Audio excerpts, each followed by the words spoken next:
Você nunca deve interromper a outra parte quando ela está fazendo as suas alegações finais orais.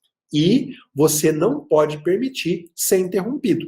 Se você está lá, no meio do raciocínio, e aí o advogado da outra parte começa a se manifestar, você já ergue a mão e fala, excelência, pela ordem, o patrono da outra parte precisa respeitar o momento em que eu estou fazendo as minhas alegações. Agora não é o momento dele se manifestar. E você, paralelamente, também não pode fazer o mesmo.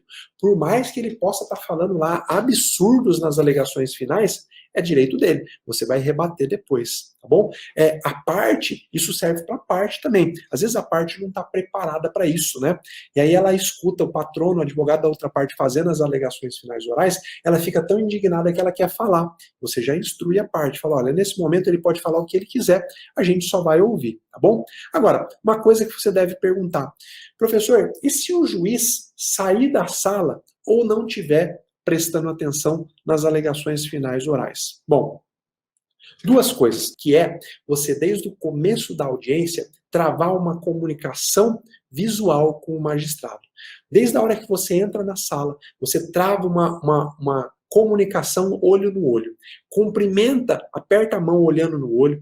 Todas as suas manifestações, você vira o corpo na direção do juiz, coloca o corpo mais à frente e fala como se estivesse falando para ele, ainda que aparentemente ele não esteja prestando atenção. Porque com isso, você vai demonstrando com o seu corpo que você quer, que você deseja uma comunicação visual. Ó, quando você fizer isso, fizer efetivamente do começo ao fim, você vai ver o poder que isso tem no convencimento, tá? Isso você não vai aprender nos manuais, você vai aprender com a vivência ou com a vivência de outra pessoa. E eu tô te passando isso hoje. Presta atenção nesses detalhes, porque o corpo fala muito. O corpo e o olhar também auxiliam no convencimento do magistrado. Imagina que você chega lá, ó, com os ombros caídos, falando olhando para o chão, nem você põe energia naquilo que você fala, nem você parece acreditar naquilo que você fala. Você espera que o juiz realmente acredite em você? Agora imagina, você chega de peito estufado, olhando no olho do juiz, com o olho arregalado, falando com a voz firme, falando com convicção. É claro que aquele cara vai pensar, pô, esse cara sabe o que ele está falando, senão ele ia estar falando de outra forma. Então a comunicação visual é muito importante. Você consegue sim auxiliar no convencimento do magistrado com essa técnica. É óbvio que não só com isso, né?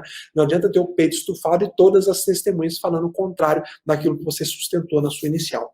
Professor, e se o juiz sair da sala? Olha, infelizmente, você pode enfrentar esse tipo de situação.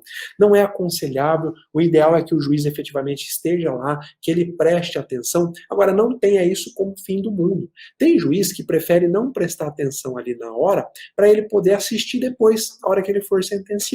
Às vezes ele sai da sala porque ele sabe que vai ter a gravação da alegação final oral e ele vai assistir depois, ou alguém da assessoria vai assistir depois. Faça o melhor possível. Sabe por quê também? Eu já vi inúmeros recursos que foram acolhidos pelo tribunal e o desembargador usou como fundamento aquilo que foi dito nas alegações finais orais. Então não pense só no juiz que está ali, que não está prestando atenção. Pensa no recurso. Pensa no seu cliente, pensa em você. Qual é a imagem que você quer ter? Você vai entregar o seu melhor. Quem assistir a sua alegação final oral daqui 10 anos nesse processo, vai falar, caramba, esse advogado é diferenciado, essa advogada é diferenciada, tá? Terceiro ponto. Professor, e se eu identificar que é necessária alguma diligência ou alguma prova antes das alegações finais? Às vezes, você identificou durante um depoimento que é necessário, por exemplo, produzir uma perícia. Ou então você identificou durante um depoimento que é necessário ouvir uma pessoa que foi referida lá naquele depoimento. Às vezes, se você não estiver atento, o juiz simplesmente vai ignorar isso, vai abrir a palavra para você apresentar alegações finais orais, e aí se você não apresentar uma manifestação nesse momento, precluiu o seu direito de querer uma diligência ou querer uma outra prova em outro momento. Olha que importante. Vou repetir o que eu estou dizendo. Imagina que durante um depoimento, uma testemunha fale, olha, eu não presenciei o acidente, mas eu sei que o Zé, lá da padaria, ele estava naquele momento e justamente na padaria do Zé tem uma câmera que grava todo o cruzamento. Certamente a câmera do Zé gravou o momento do acidente. Caramba, era uma prova que você desconhecia, era uma prova que até então não foi referida, não foi mencionada no processo, e nem o Zé era uma figura que tinha aparecido como uma possível testemunha do caso. Nesse momento, então, antes de iniciar as suas alegações finais orais, você tem que dizer, Excelência, antes de iniciar as alegações finais orais, eu gostaria de solicitar uma diligência, que houvesse a intimação desse terceiro que foi mencionado no depoimento de fulano de tal, para que ele junte aos autos a gravação que foi mencionada que ele tem. A parte desconhecia esse fato, por isso que não pediu no momento adequado. Essa gravação, ela é chave para resolver todo o processo. Pronto, você fez um requerimento de diligência e você deixou claro que você não começou as suas alegações finais orais. Professor, eu posso fazer um pedido de diligência durante as minhas alegações finais orais? Não, você não pode. A alegação se chama final, é a última. Então você verbalize inicialmente que você não está fazendo a sua alegação final oral, que você quer apresentar um requerimento de diligência. E aí o juiz vai decidir. Se ele deferir, a audiência vai ser encerrada ali mesmo, vai ser trazido para os autos a prova e depois o juiz vai abrir para memoriais. Você vai fazer as suas alegações finais por escrito. Você precisa entender que o jogo tem regra, o jogo tem uma sequência de acontecimento. Você não pode perder o bonde, senão o bonde passa, você não fez o seu requerimento e aí já era, tá bom? Agora você já sabe que se for necessário pedir alguma diligência ou alguma prova, você faz isso antes das alegações finais orais. Professor, é possível eu levar as minhas alegações finais por escrito e ditar lá para a escrevente ou ler no momento que o juiz passar a palavra para mim? É possível, mas eu não recomendo que você faça isso, tá? Você pode estudar o seu processo, tomar essas anotações que eu falei hoje aqui e fazer de forma oral. Ah, professor, mas eu me sinto muito inseguro, eu vou tremer lá na hora, eu vou esquecer, eu prefiro levar por escrito. Mas aí eu te pergunto, como que você vai levar por escrito uma coisa que ainda não aconteceu?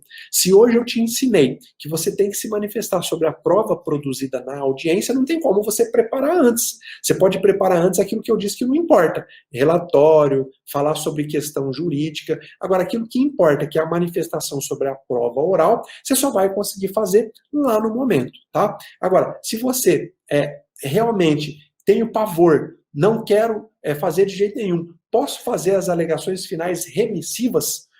Tem gente que não sabe o que é isso, né? O que são as alegações finais remissivas.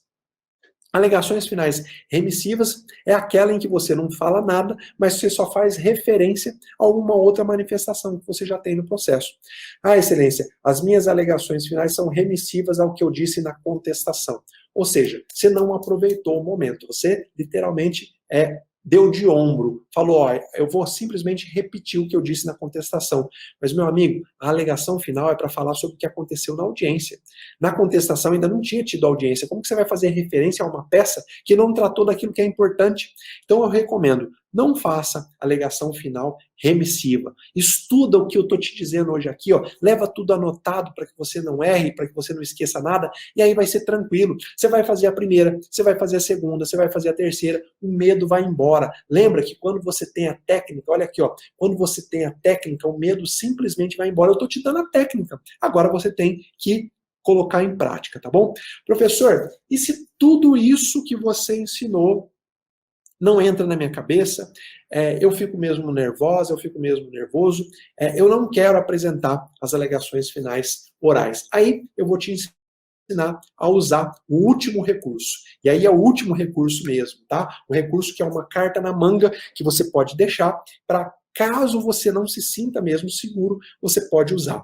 No processo civil, isso vale para a justiça comum, vale para o juizado especial criminal, existe a possibilidade de você fazer uma negociação processual com a outra parte. O que é uma negociação processual? Você pode, de comum acordo com a outra parte, combinar a alteração das regras do jogo.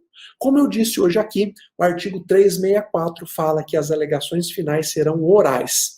Você, combinando com a outra parte, pode fazer um negócio jurídico processual e alterar isso. O juiz só pode homologar. O juiz não pode ir contra. Professor, onde que está isso? Está lá no artigo 190 do Código de Processo Civil. É um negócio jurídico processual. Você combina, então, você pode chegar lá na antessala da audiência, aguardando para começar a audiência, ir até o advogado da outra parte e dizer, doutor, no final, se o juiz quiser que a gente apresente alegações orais, alegações finais orais, vamos fazer um negócio processual e apresentar por escrito?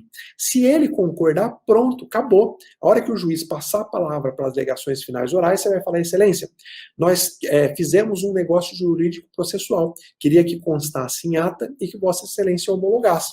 O negócio jurídico é que nós vamos apresentar as alegações de forma escrita no prazo de tantos dias.